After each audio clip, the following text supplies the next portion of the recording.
Welcome students to the update. I'm AB. And I'm Tiff. It's Friday, so let's get right to it.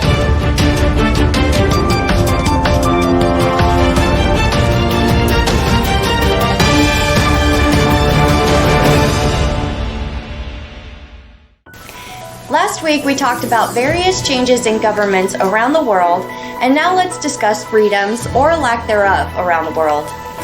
Here in America, we tend to take freedom of speech for granted, along with many other freedoms the rest of the world is fighting for daily. I mean, the world is just different. In Ukraine, freedom and democracy, that's what they are currently fighting for. The war continues as Putin tries to reconstruct the Soviet Union. In Russia, as we've seen, their citizens are subject to only receiving information their government chooses to allow them to hear. Where people are imprisoned for speaking out against the government, I mean literally they are being sentenced to years in prison.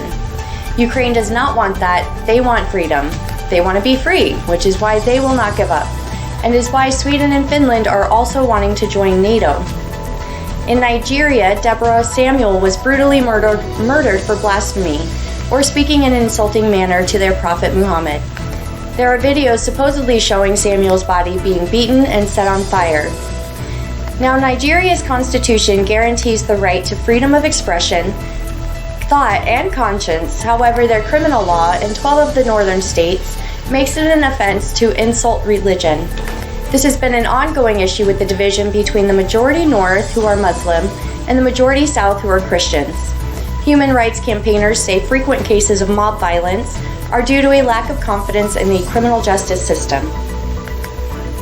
And in China, the disappearance of feminist Sophia Huang, who began China's Me Too movement, was mysterious as she went missing one day before she was to fly to the UK to study.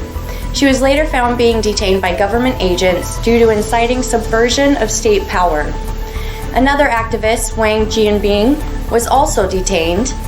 In Hong Kong, Cardinal Joseph Zen, who is one of the Catholic Church's most senior members, was arrested for being associated with a now non-existent group who helped protesters in financial need.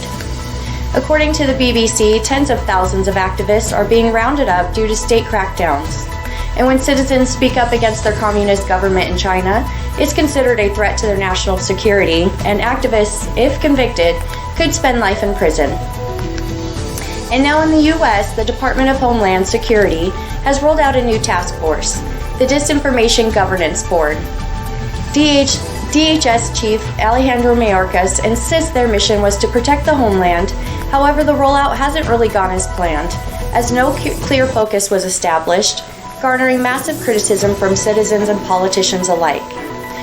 DHS has now paused the task force until after an internal advisory council reviews their work.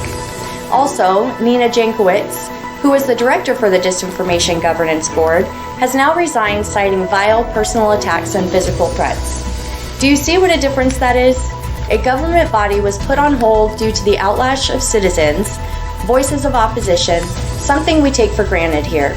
We have so many freedoms compared to the rest of the world, it's ridiculous. We are blessed to live in this beautiful country. And that's all we've got for your news update around the world. Let's check in for what's happening in Arizona.